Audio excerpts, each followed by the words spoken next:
Hey everybody, this is Jason with Upward Bound. I just want to say thank you for joining us today. We've got a guest speaker for our Wisdom Wednesday. His name is Matt Diaz. He was born and raised here in Pueblo, Colorado, and he graduated from South High School in 2001. He was accepted to the Colorado School of Mines, where he played baseball and graduated with a degree in electrical engineering.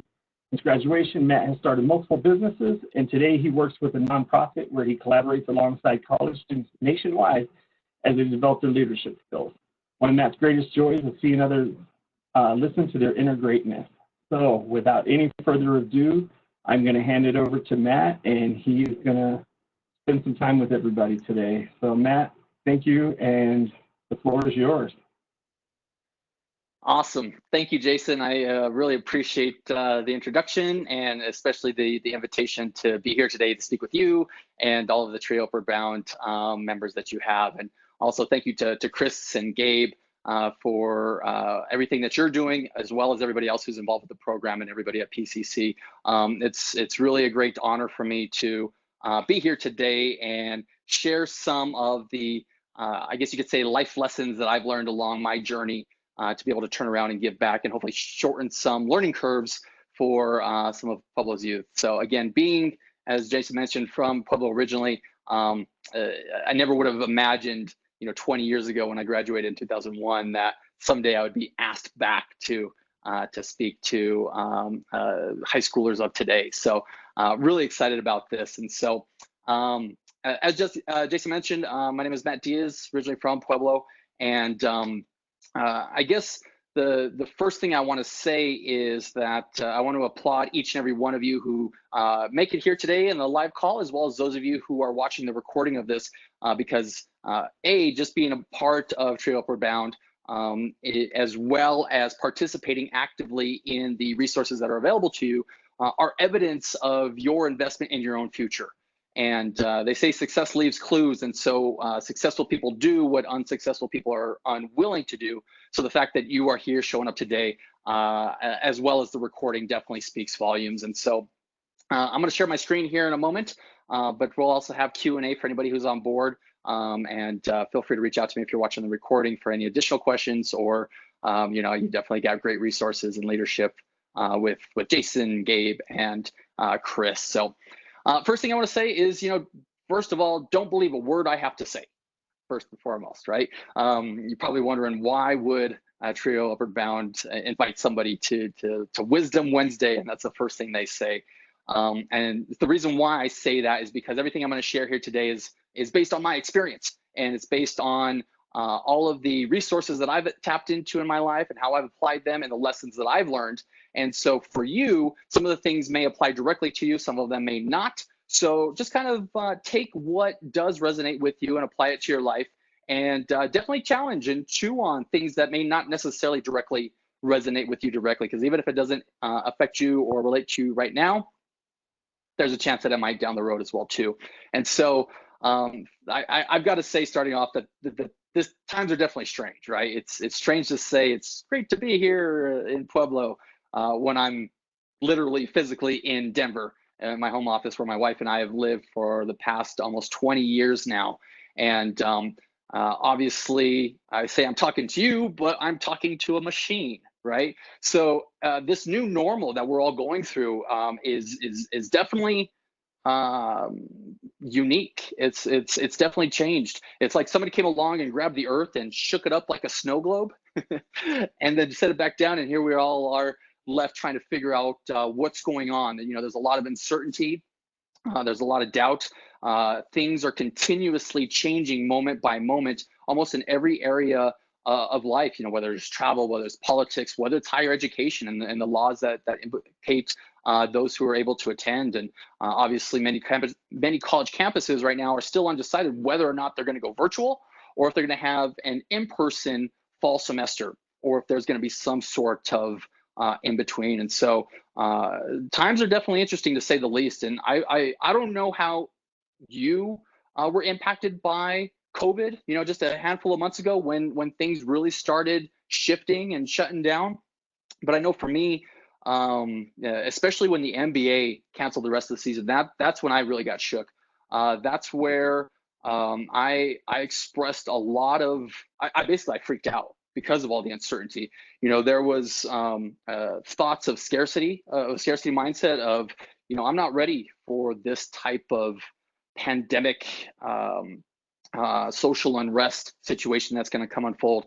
How am I going to be able to provide for my wife and protect my family as well? Am I going to continue to have a job? Am I going to continue to have income coming into the household to be able to provide for the necessities, to food and for my home, et cetera? And so there were a lot of uncertain aspects that had taken place in a very short period of time.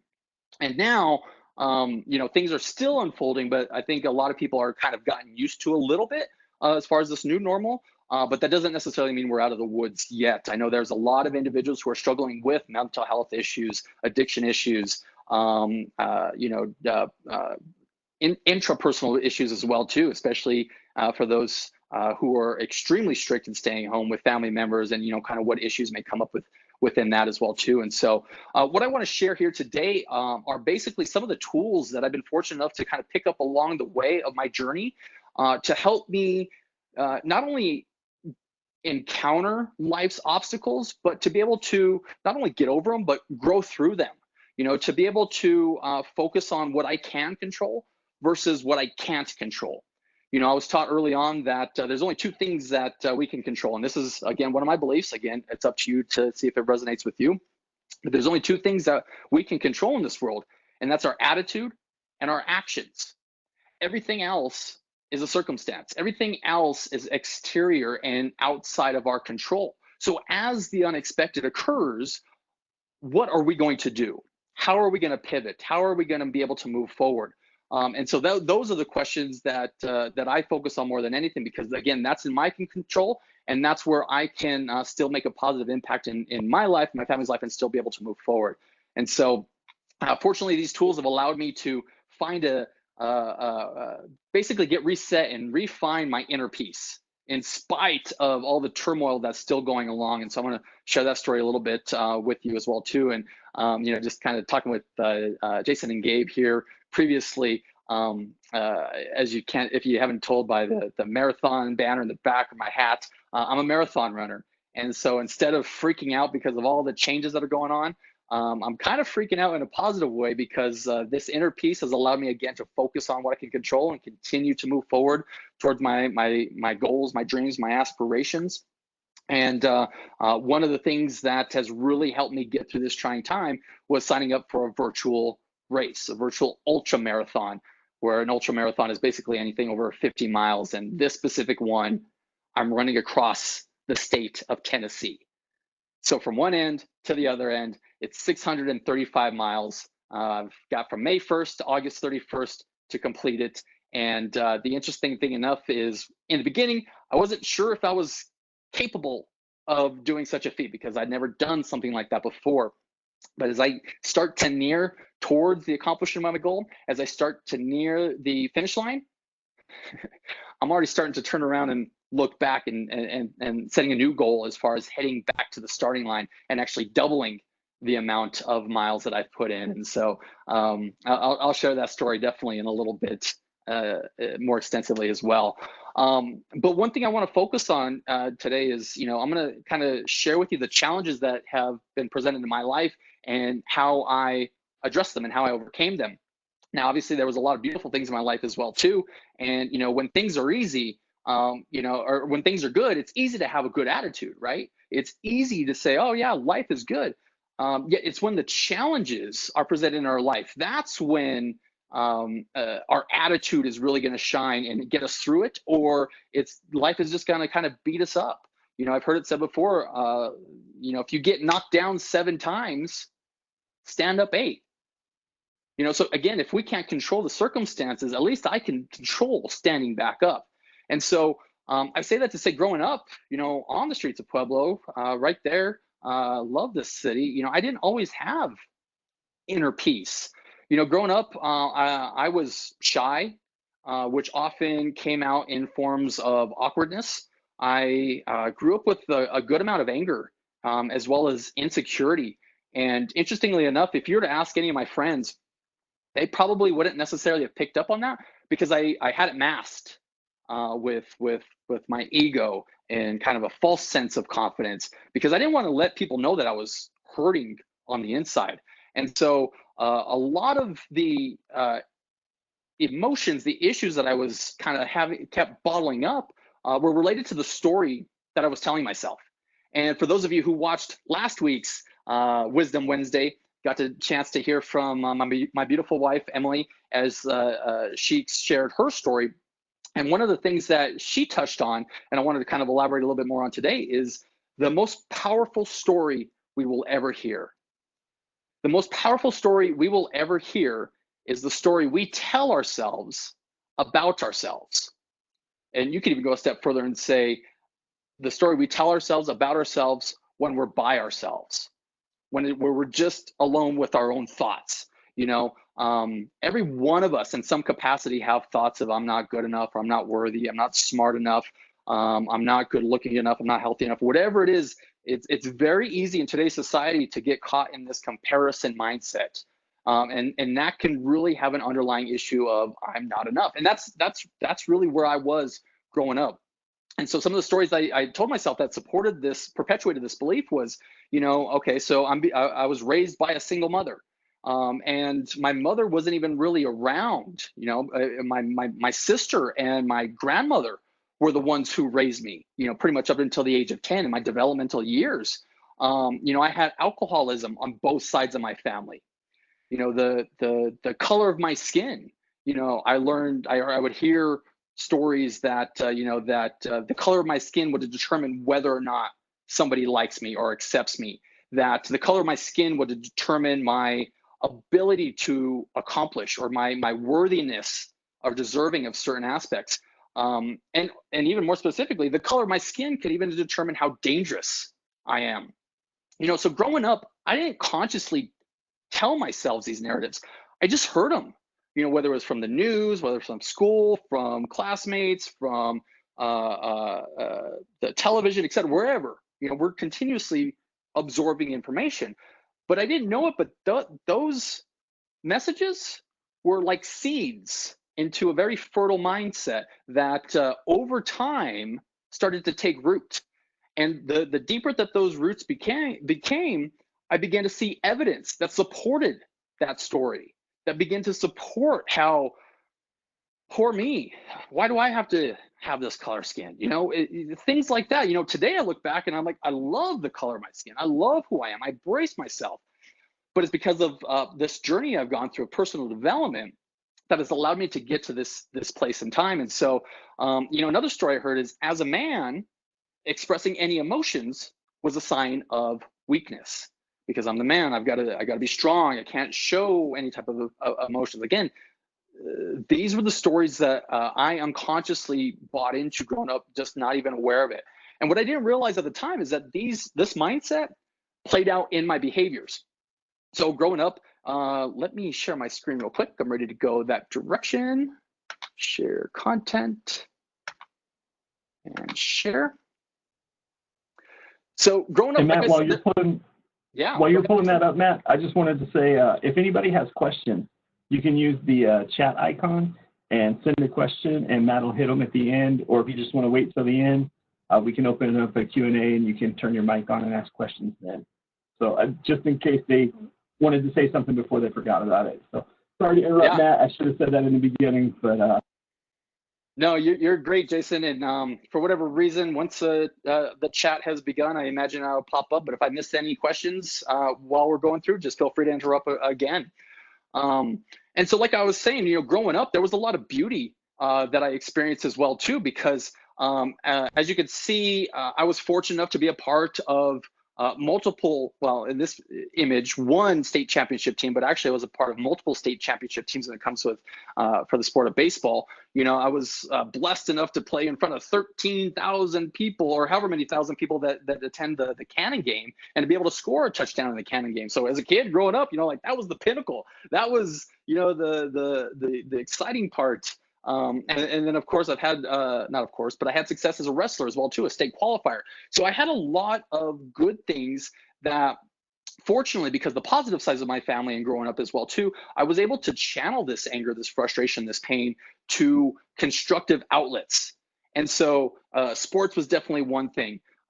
Academics was another thing. My father was a freshman geometry teacher over at East. Even though I went to South, he was at East. And so my whole life, math was always a main focal point. And I got to the point to where I excelled at math, and I absolutely loved math. Especially we got higher up in the classes, when it comes to calculus, trig, you name it. I just got to the point where I could see everything in my mind, where I wouldn't necessarily have to remember steps. I could just understand the relationships that everything had. And I was like, okay, if I need to get from point A to point B, I'm going to go this way, or I'm going to go this way, or I'm going to go this way. There was multiple ways to solve a problem, and I loved all the tools that were available to do that. And those skill sets, as Jason mentioned, allowed me to be accepted into the Colorado School of Mines. And so I was really excited about that. However, simultaneously, again, all these good things are going on, but yet I was still not plagued with pain, but I was bottling it up. And so, again, I don't know if anybody can relate, but at an early age, alcohol and drugs became an outlet. Not because I was a bad person, but because it was a way to mask the pain. It was a way to avoid what I was experiencing. Because again, if I'm going to be strong, I can't show emotions. If you look at any of my profile pictures in high school, I'm not smiling. I'm mean mugging. I'm from Pueblo, right? But I say it with a smile today now because my greatest strength actually comes from my smile and my love. And so as I went into Colorado School of Mines, these patterns continued, primarily because the story continued. In sports, I played baseball, and once baseball came to a conclusion, very similar to my wife's story, everything had come to a halt in my life. My whole life I grew up, part of my story was I identified as a baseball player. I was Matt, the baseball player. And when baseball came to an end, I felt like I had lost a bit of my identity. And I had slumped into this state of depression where I would sleep all day. I would skip classes, just like, well, what's the point? And of course, as you can imagine, because of the story, because of these behaviors, drugs and alcohol continued. And, part of it was because I went to School of Mines. I didn't necessarily go to become an engineer. I went to play sports. I went to play baseball. And in fact, prior to going to Mines, I didn't really even know what an engineer was. In fact, the only engineer that I had been exposed to, mind you, social media wasn't around. The internet, email was just like rocking at that time, and that was with AOL dial-up. So definitely on the cusp of that transition. But all that being said, the only type of engineer that I was aware of was somebody who drove a train. Because I had a family friend who was an actual engineer for the railroad system. And so again, this depression led to more self-doubt, more drug and alcohol abuse. In fact, I remember for my 21st birthday, my brother and his friends, they took me to Las Vegas. It's a time to celebrate. It's time to have a great time, transition to manhood, right? Because now I can legally drink and now I can legally gamble, right? But I remember being on the dance floor, one of the nightclubs out there, and just broke down in tears, bawling unconditionally, to the point where I had to run out of the club, back to my hotel room, and cry myself asleep. Because I didn't know how to process these emotions that were inside of me. Again, can't even sign of tears, sign of weakness. This was the story I was telling myself. And one of the concepts, when I later discovered personal development, that allowed me to look back on my story, that really allowed me to connect the dots and make sense of everything, was that every adversity has a seed of equal or greater opportunity. But see, I didn't realize it then. I wasn't looking for opportunities. I was just looking at, this sucks. Here's the pain point. I was focusing on the problem and not necessarily the potential opportunities that were associated with it. The fact that now my baseball career was over and I wasn't really excited about becoming an engineer, well, I wanted to graduate from Mines, first and foremost. I made that decision like the first day as a freshman. So I remember freshman orientation, whoever was on stage, was the dean or the president, whoever it was, they said, look to your left. Now look to your right. One of those individuals, or one out of the three of those individuals, whatever the ratio was, is only one of those three are going to make it to graduation. I was like, crap. I got two people looking at me. What does that do for my odds? But it was in that moment I realized that I made a decision that I'm going to do whatever it takes to get through this education. And I struggled. I had a hard time because, again, of the behaviors I brought into college of kind of taking things for granted. But again, fast forward back to the struggle. What I didn't realize is when my baseball career came to an end, I wanted to step away. I wanted to get a refresher. And that's where I was introduced, thanks to mentorship on campus. I was introduced to the opportunity of studying abroad. And if I can recommend anything moving forward for all of you as first gens going into college, definitely look into the study abroad opportunities. I'm optimistic that our borders are going to open up at some point in time. I traveled abroad my 4th year of college, so there was some time. You have some time, but that was probably one of the most mind-expanding experiences I've ever had, to be able to travel to other countries, to learn different cultures, to hear different languages walking down the sidewalk, like not even recognizing it. And to learn a different way of life outside of this comfort zone that I grew up in. I only knew Pueblo, and then I only knew Denver, Golden, Colorado, and then what I see on the news for as far as the United States. But to see what was going on outside of the United States, they say once the mind has been expanded, it can never go back. And that's what happened to me. My mind was expanded. And if anybody's already traveled abroad and for any duration of time, you already know what that's like. And so when I came back, I was refreshed. I was ready to hit the ground running. But that's also when I realized that, I still hadn't addressed my issues. It was great because when I was abroad, I was able to identify the issues, but I still didn't have the tools to be able to work through them and become in love with my issues and with my story. And so I was still kind of dying on the inside. And that's when I was introduced to the concept of personal development. And I guess in short, personal development, my definition is basically taking responsibility upon yourself to find your own answers, almost in advance to before any obstacles present themselves. If there's a goal that you want to achieve and you don't know how to get there, well, you can learn how to get there by reading books on it, by listening to podcasts, by finding people who have already done there, who have what you want. So again, success leaves clues. By looking for the clues that we want, that they're going to help us get to where we want faster. And so in addition, again, success leaves clues. What I found was a lot of these different sources were saying pretty much the same thing. So for example, here's 3 different books right here. The Slight Edge says your philosophy leads to your attitude, leads to your actions, leads to your results, to your lifestyle.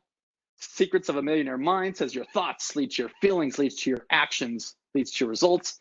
And What to Say When You Talk to Yourself. Same thing. Your programming leads to your beliefs, leads to your attitudes, to your feelings, to your actions, to your results.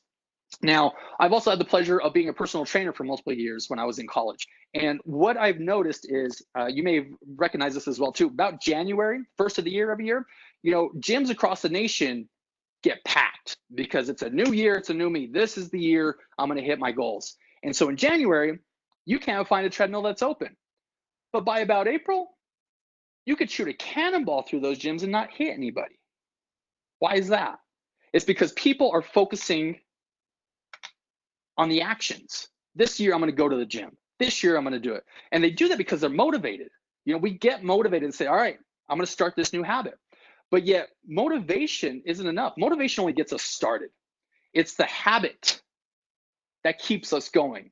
And so what I would suggest is, instead of looking at what actions to focus on, instead, what are the internal thoughts? What are the internal beliefs and values that would actually drive these behaviors? Because again, like I said, the story I was telling myself played out in the behaviors that I discussed. And so instead of focusing on the actions and trying to change those on the surface or on the external, instead, personal development taught me to focus on what I can control. Again, my attitudes. And by shifting my attitudes to a more resourceful state, that allows me to have more productive behaviors and actions to obtain my desired results. And I know I'm speaking to the choir. Each and every one of you has accomplished significant things in your life. And you did that by successive activity, progressive daily disciplines compounded over time. And now here you are seeing the fruits of your labor as you're ready to head on into college. And so, in addition, I learned some additional things, all throughout history, different walks of life, different people said the same thing. We become what we think about. What the man of mind or woman can conceive and can believe it can achieve. Our life is what our thoughts make of it. The greatest discovery of my generation is that a human being can alter his life by altering his or her attitudes of mind. All that we are is the result of what we have thought. Everything you can imagine is real. And so again, success leaves clues. And here are all these different works of life from all these different eras throughout human history, essentially saying, if you want to have success, if you want to have the lifestyle that you desire, this is where you want to focus. You want to focus on your thoughts, because what we focus on grows. And so I got 4 questions that I want to present to each of you here today, as well as on the recording, that I believe that can really help you navigate all of life's challenges and obstacles, and be able to kind of self-assess and ask yourself, am I still on course with what I say I want? Or have I got caught in a distraction and now I feel like I'm off track? So for example, if I were going to take a road trip from Pueblo to Denver, right, it's very clear that the path that I must take. But if I, pull off at the, in Northridge and, eat at Texas Roadhouse, well, that's going to take some time. And then I would get back on, and then I pull off on that Pinion, and I get back on. And then when I get to Springs, oh, I'm just going to take a right, but next thing you know, I'm headed towards Kansas, right? If we have a GPS map tracking system on and we have the audio, it's going to say, hey, turn around, you're off course. Get back on I-25 northbound. That's where you want to go. But in life, it's very easy to get off course because we're not focused on where we want to go. And next thing you know, we're driving, and now we're in Kansas. Like, well, what happened? Well, we got off the path. But the beautiful thing about personal development and self-awareness is when we get off the path, we can recognize that we're off and we can get back on. Now, of course, getting off the path is necessary if you need rest, if you need to get fuel, etc. So there are reasons to get off, but the question is, you're going to get to Denver only as soon or as fast as you're actually traveling on I-25. So very similar to in life and towards our goals. When I'm focused on my goals, I can get there a lot quicker. But when I start entertaining distractions and I get pulled in multiple different directions, okay, well, I'll get back on I-25 when I get back on I-25. And so the questions that I want to present to you today, 4 questions, one of them is 2 sub-questions, is 1, who do you listen to? Do they have what you want? And do they have a similar background as you? And I'll go into those a little bit more. What is your willingness to learn? What is your willingness to change? And what is your story? And so just kind of breaking each of these down a little bit more, who do you listen to? So one of the things I definitely suggest, and obviously you're already doing it because you're part of the TRIO program, is finding mentors. As you continue on your journey, just like TRIO has a significant amount of resources, or has resources to provide you, your campuses are going to have resources for you as well too. And by finding individuals who can understand your journey and understand your goals, they can help shorten your learning curve. So for example, going back to my story, who did I listen to? I listened to society about what my skin color meant. I listened to society about what it meant to be a man. I listened to friends and family as far as how I should view my own family situation, my own upbringing. And so fortunately, I had mentors growing up as well too, one of which you may know as DMX. And he said in one of his songs, to live is to suffer, but to survive, well, that's to find meaning in the suffering. And I remember hearing that and I was like, oh my gosh, that was so profound, because that gave me hope. Because at that time I was suffering and I didn't know much about life or what to expect or the patterns that we develop. But what this taught me, this taught me that there is hope, that things can change. This taught me by learning the lessons incorporated with my sufferings will allow me to be able to grow through and understand and process my sufferings, so that way I don't necessarily have to keep suffering over the same thing over and over. Another great quote that got me through is, I once cried because I had no shoes until I met a man who had no feet. Here I am having this great life, and yet here I am focused on my struggles, on my hardships, on my burdens. And not to say that I was undeserving of hardships and burdens and my emotions. It just put things into perspective as far as how much I had to be grateful for relative to what I was not acknowledging.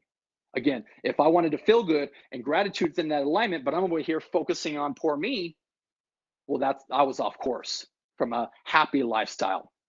And so again, what personal development taught me is even though I may not be able to change my past, I can change how I view it. And that's exactly what I did. I was able to rewrite my story. And so, like I said, when growing up, with the kind of the recipe for disaster, if you will, of being raised by a single mother who was never there. Well, the reason why my mother was never there was because she was working full time at night and going to school during the day to be able to provide for myself and my siblings. Something I didn't really comprehend at such a young age. But now looking back is like, oh my gosh, I could not be more grateful for the sacrifices that she made for her family and for myself to be able to reap the benefits of the lifestyle I have today. And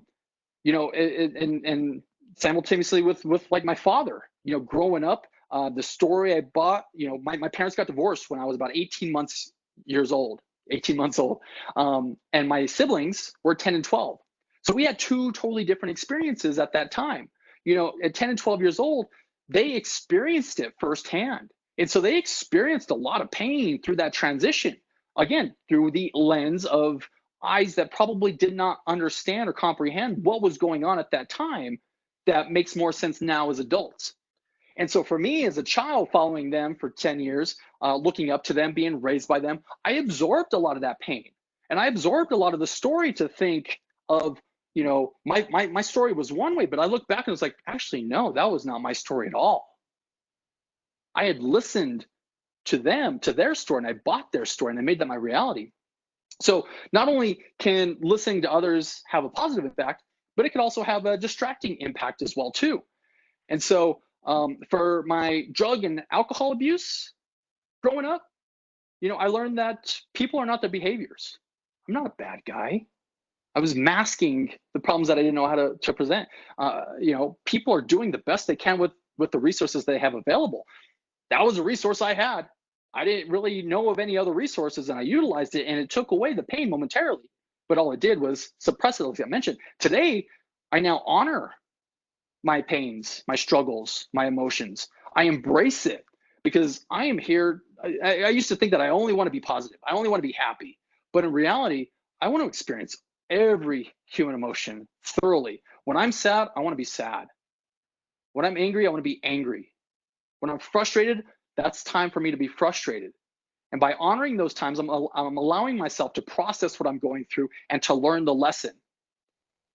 And that makes happiness that much sweeter. That makes joy that much sweeter.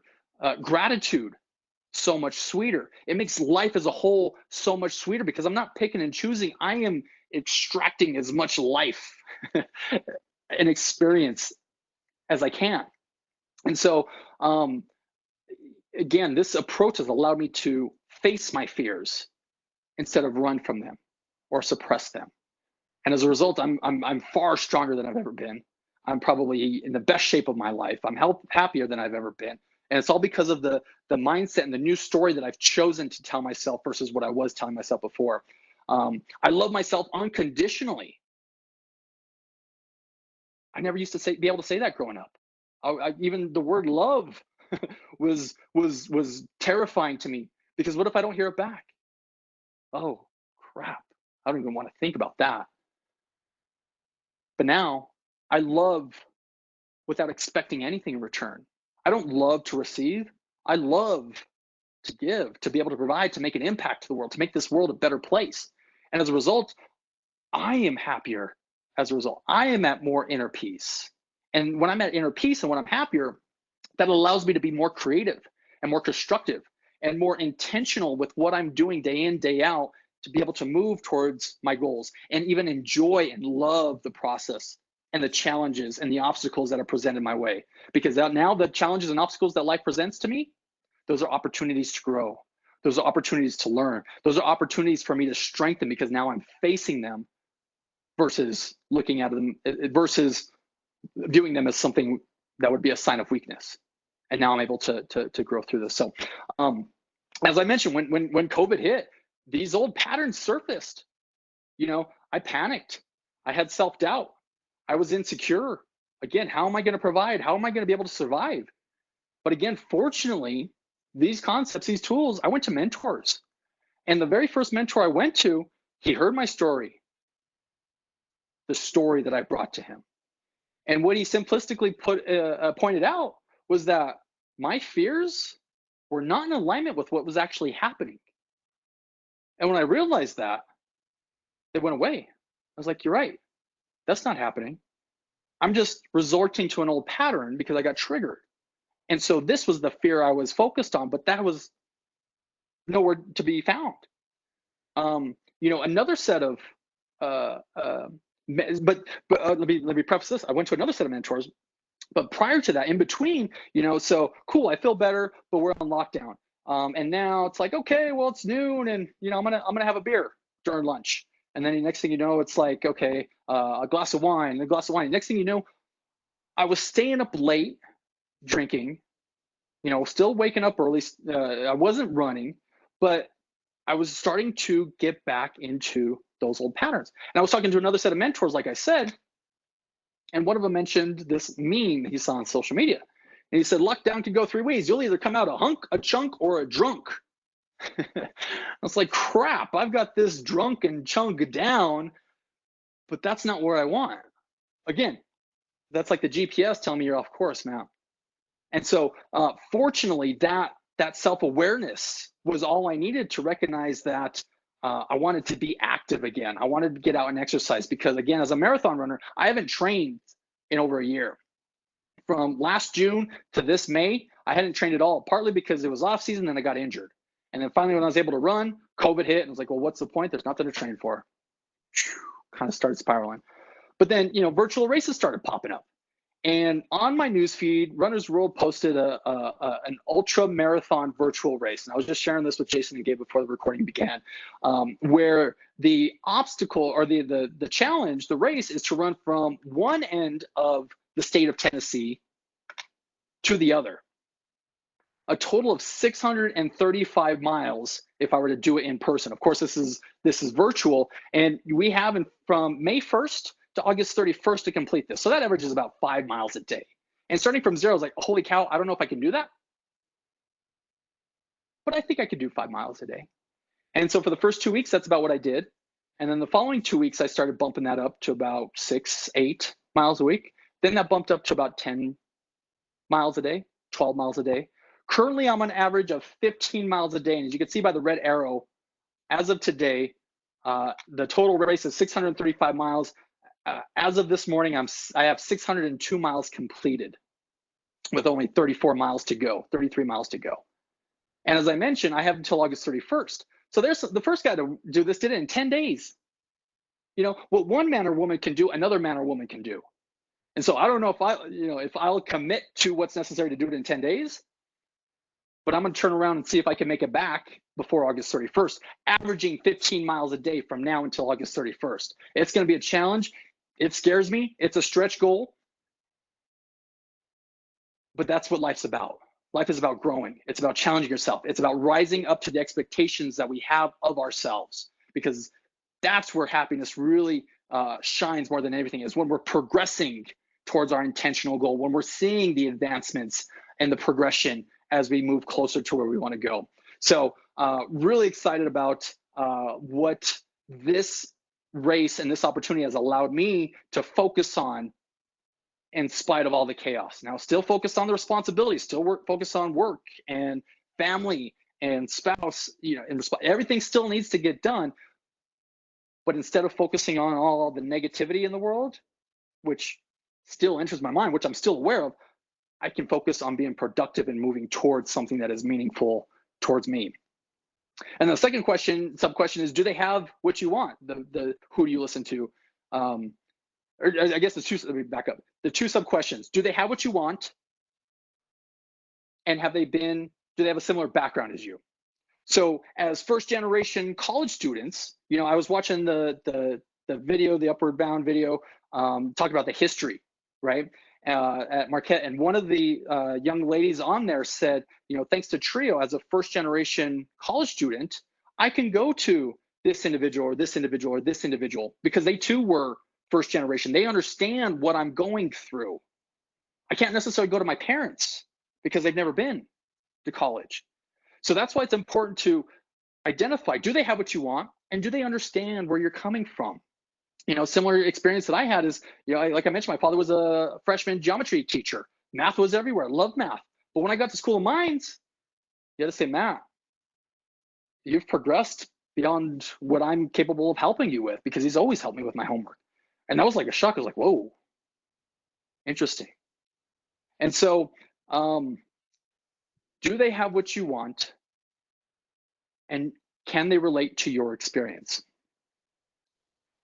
Second question is, what is your willingness to learn?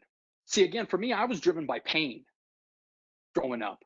This pain drove me to find answers to be able to feel better. And along the way, that's where I got these nuggets. That's where I got these concepts. That's where I got these incredible associations, because I kept investing in myself to get better. I kept challenging myself to grow a little bit further. I kept challenging myself to get a little bit more uncomfortable, stepping outside of our comfort zone, right? We know we have our comfort zone. Things are comfortable right here. Well, growth and success live outside the comfort zone. And so becoming comfortable with being uncomfortable has become my new norm, because I have tools that can allow me to still feel safe when I'm outside my comfort zone. Because part of the brain, that's its entire design, is to keep you safe. And anything that's a change can be viewed as a threat. Oh, nope, there could be a saber-tooth tiger around that corner. Let's not go that way. Okay.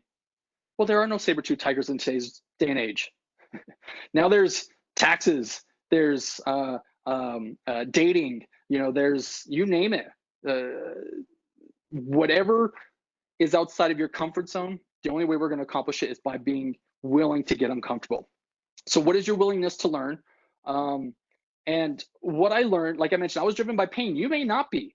But again, what I learned is that every behavior has a positive intention. So this pain was actually motivating me to, like I mentioned, to find answers. And I found answers in the form of books, reading books, 10 pages a day, something simple that anybody can do. I committed to 10 pages a day over a long period of time. So over the course of a year, 10 pages a day, that's 365 days a year, 3,650 pages, that's 10 to 15 books. This is where transformation started to change, is in the long game, not necessarily expecting to read 10 pages like, oh, well, I didn't change. Watching one webinar, oh, I didn't really change. It's what you do after this webinar. It's what you do after the 10 pages that you actually go to apply the information. Podcasts, live events, seminars, classes, finding mentors, law of association. And we mentioned this as well too. We're the average of the 5 people we most associate with most. Our income, our hobbies, our interests, our jobs, et cetera, et cetera, et cetera. And then that's why we hang out with them, because they have the same interests as us. But what I also learned is, remember that quote about DMX? I didn't realize he was a student as well. That quote actually came from Friedrich Nietzsche. To live is to suffer, to survive is to find some meaning in the suffering. And so again, what's your willingness to learn? What's your willingness to change? And just to begin wrapping up, I just want to present it this way. So again, Upward Bound, math and science, STEM, going to Colorado School of Mines, physics was probably one of my favorite classes. And especially when it came to the theory of relativity, the start of modern physics. that was the name of the course. And there was this classic problem. You may have already experienced it if you're taking physics in high school, but there's an observer on the train platform. And then there's another observer who's on the train. And now the individual who's on the platform sees 2 bolts of lightning strike at the exact same time. He sees the whole thing. Boom. One at the front of the train, one behind the train. Exact same time. Person on the platform. Person in the train, as you can see, the train is moving closer to lightning bolt A, and it's moving away from lightning bolt B. So the person in the train actually says, those didn't land at the same time. Lightning bolt in the front of the train happened first, and then the lightning bolt in the back of the train happened second. And the theory of relativity states that they are both accurate. They are both correct. And so when I learned this, this was much more than a physics problem. This was a communications lesson. Because when I'm communicating with somebody else, I've learned to respect their model of the world, because what they've observed throughout their life is their truth. And what I've observed in my life is my truth. Just because we have different observations, Einstein has proven it doesn't make either wrong. What is your willingness to learn new concepts, new ideas, new lessons? And then what is your willingness to change, to accept change? And again, as I mentioned, even though we can't change the past, we can change our story. So what is your story? What has your story been up to this point? What's it going to be moving forward? Is your story filled with I can and I wills? Or probably not for me, possibly can't. I know other people are doing, but I don't know if I can. That's what I used to tell myself before I qualified for Boston Marathon, running a 3-hour marathon, 6 minutes and 52 seconds per mile for 26.2 miles. I know other people are doing it, but I don't know if I can run that pace for 3 hours. Well, that was a story, and my behaviors followed suit. But when I finally got willing to change my story to say, well, I can at least put in the work, I can at least show up every single day, then that's when my beliefs started changing. Before I got to my goal, it got to the point where whether or not I ran the 3 hours or not, it didn't matter, because I had become the person who was capable and willing to go through that transformation. I've heard it said before, the greatest gift in life is not what we receive. The greatest gift in life is who we become. And you have the opportunity to become the first person in your family to go to college, to pursue a higher education, to be able to change the family story and the family legacy as well. I'm a second generation college attendee, and just the difference in one generation is monumental. Father was a teacher at East, and my mother was a nurse throughout Pueblo. What is your story? Am I worthy? Am I good enough? Can I do it? So my story here today, as I begin to close up, is I have an incredible family. I have an incredible lifestyle. I'm married to the woman of my dreams.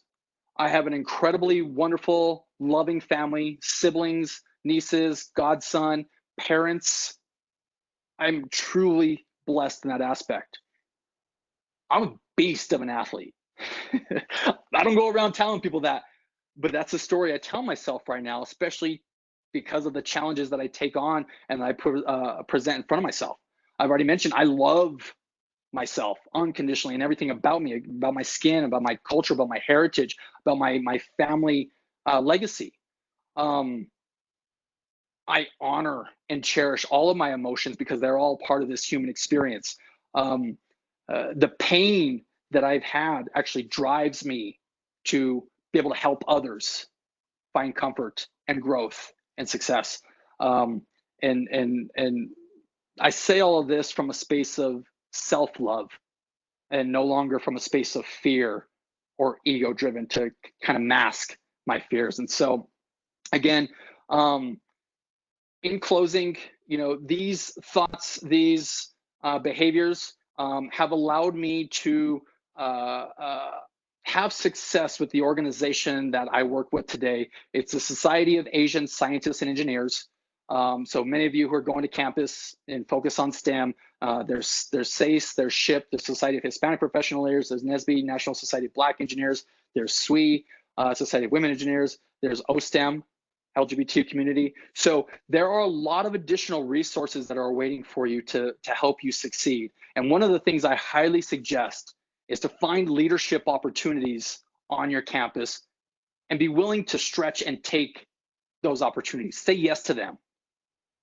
Say yes to them, because those skill sets that you're going to acquire and develop on top of the skill sets you already have to do the academics as well as everything else, those are what's going to continue to pay off long term. Because I've heard it said before, there's a statistic where I think it's about 85% of people's success in the professional world is more related to their people skills than it is their technical skills. I believe so. There's a Dale Carnegie quote if you want to look it up. So again, life is tough, but so are you. What's your story? There's no blueprint for where we're going. The whole world's been turned upside down. In every adversity, there's a seed of equal or greater opportunity. We're in uncharted territory. Nobody's been here before, but yet each and every one of you are on the front lines. You have the ability to go create a new future for the rest of us in generations to come. What we focus on grows. Be an example for your friends, your family, and all the success you have. Be sure to keep the door open for those who follow behind you. So again, my name is Matt Diaz. Honor and privilege to be here today to speak with each and every one of you. And Jason, I'll turn it over to you, possibly for any Q&A or overall closing. But thank you. All right, thank you, Matt. Does anybody out there have a question?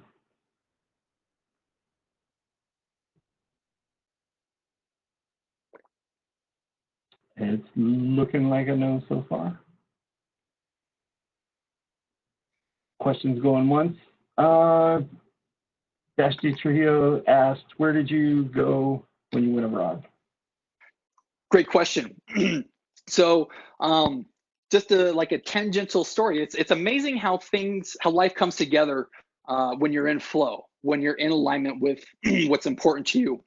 To answer your question, I studied abroad in Spain, Valencia, Spain. So right on the Mediterranean Sea, just south of Barcelona.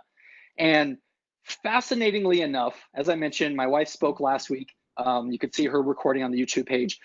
She and I actually met. We went on our first date the year before I left for Spain. And interestingly enough, neither one of us was looking for a relationship. She's from Pueblo. We'd always grown up knowing of each other, but never knew each other.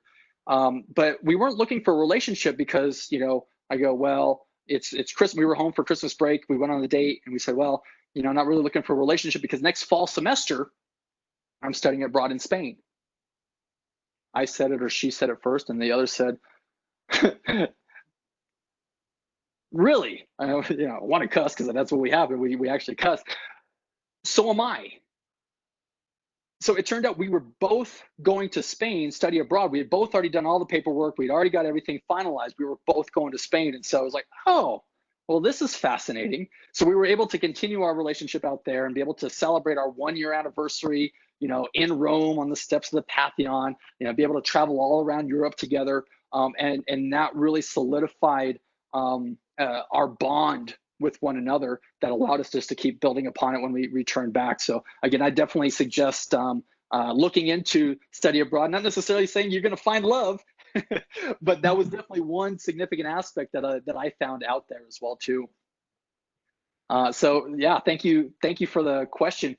And if you have any other questions, add it in. But I guess just real quick, if for those of you on the line, type in real quick, what is your story? What is some of the initial thoughts, some positive thoughts, or even, maybe kind of challenging thoughts that you hear yourself telling yourself about yourself? Opportunity to step outside of our comfort zone.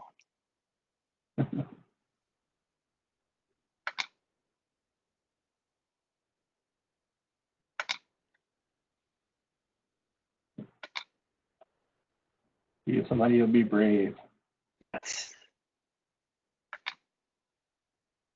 Because again, it's one thing to learn the information. This is Wisdom Wednesday, right? I've heard it said before that knowledge is knowing, but wisdom is doing. Now, what can you put into action? Be willing to put yourself out there. I know I just did.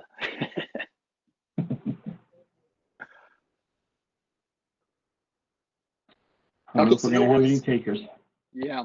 So again, Jason, Gabe, Chris, I want to thank you. Really appreciate, again, having the opportunity to be here today and kind of share my story. Again, some of the life lessons I've learned to hopefully be able to help shorten some of these learning curves as everybody ventures on to their next step, whatever that may be, you know, in these uncertain times. You are absolutely welcome. Thank you for sharing. You're welcome. All right, so I guess we'll go ahead and wrap it right there. Matt, thank you again for joining us. Awesome, awesome stuff. A lot for people to kind of take in, digest, and process. So maybe through us, we can get some feedback to you if they let us know, you know, where some of this hit home for them. So, yeah, that'd be nobody great. else has. If nobody else has anything, I guess I'll go ahead and stop the recording. And again, this will go up on YouTube. So thank you to everybody who joined us today. You guys are awesome. And let everybody know what they missed and that it'll be on YouTube shortly. And Matt, again, thank you to yourself and to Emily for helping us out these last 2 weeks. Absolutely. It's been an honor. Thank you.